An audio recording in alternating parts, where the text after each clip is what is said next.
So, a few days ago, we made a video here on this YouTube channel going over the NHL Rank King 2027 NHL mock draft.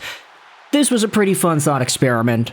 It was from a few days ago. You can go out there and check out the channel to see it yourself. But in this video, what I wanted to do is expand more so on the pick that the Vancouver Canucks made, air quotations, made, in said mock draft. Because I do think there are some really positive things that we can dive into with that idea specifically.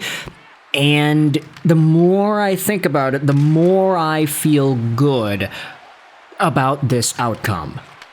Let's talk today about projected 2027 top NHL draft prospect, Nazar Privalov. A guy that if you had seen the 2027 mock draft posted about by us here on the channel earlier this week, something like that, you would have seen is a pretty good scorer, at least so far in the junior ranks in Russia.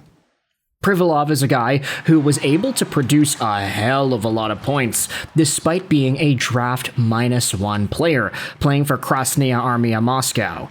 49 points, 51 games played, pretty good number there, and he's a guy who happens to be huge, 6'4", 227, and he just turned 17.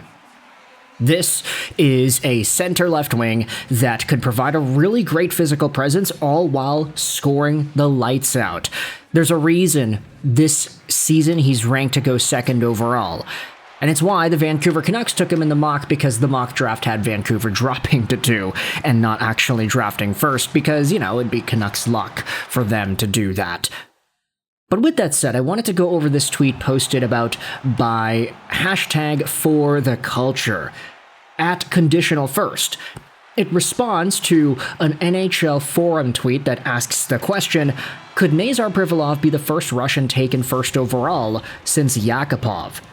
49 points in 51 games played. He is the youngest player in MHL history with 2 hat tricks. He is a big, physical, relentless forechecker who makes defensemen miserable.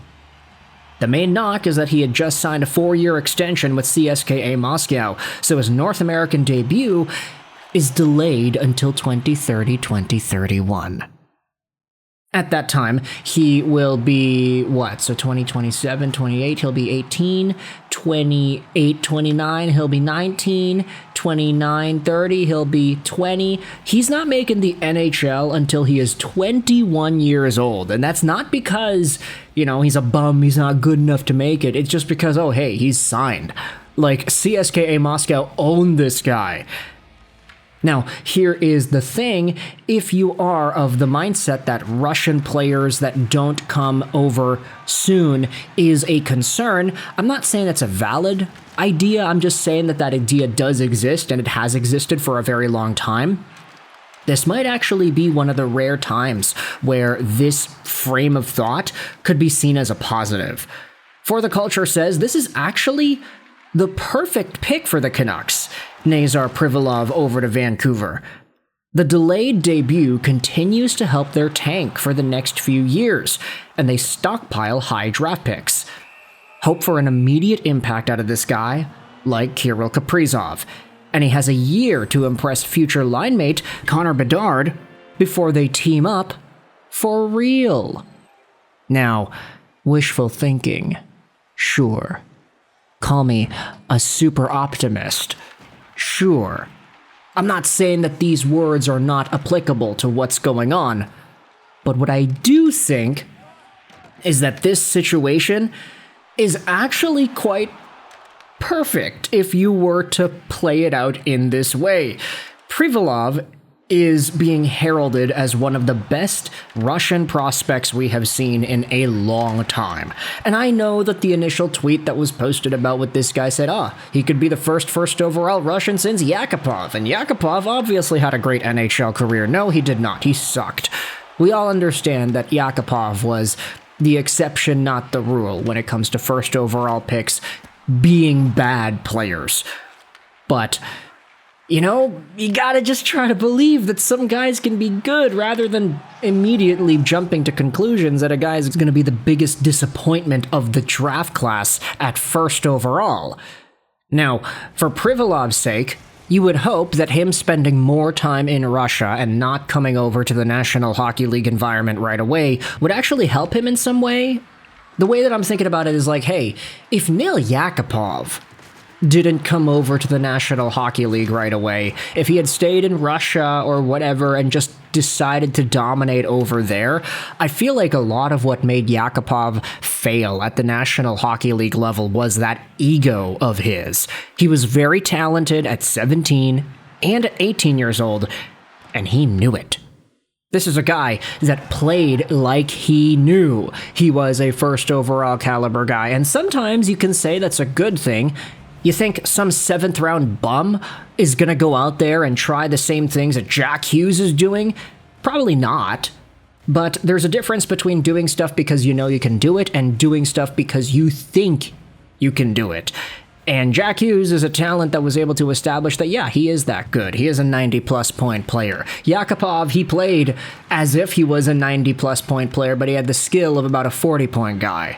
And that sort of ego went to his brain, and he was never able to fix the finer details of what he needed to do to stay at the National Hockey League level.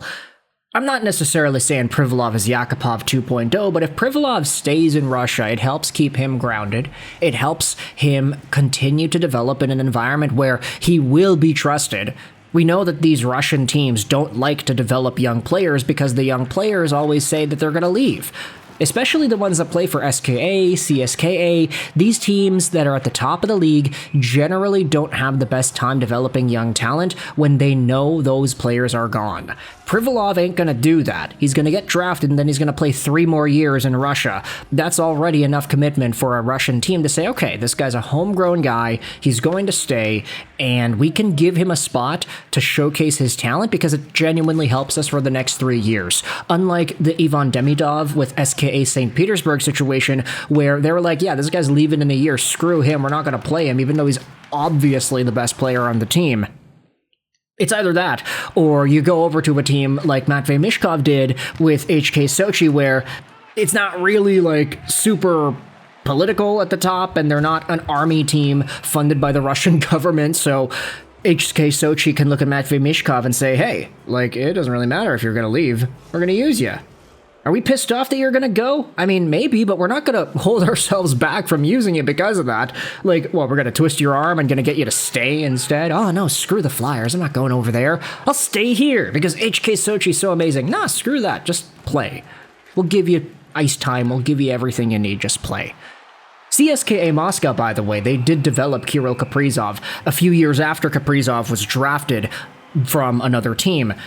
But either way, Privolov is already on the Moscow system. He has got that contract. I want you to let me know your thoughts in the comment section down below.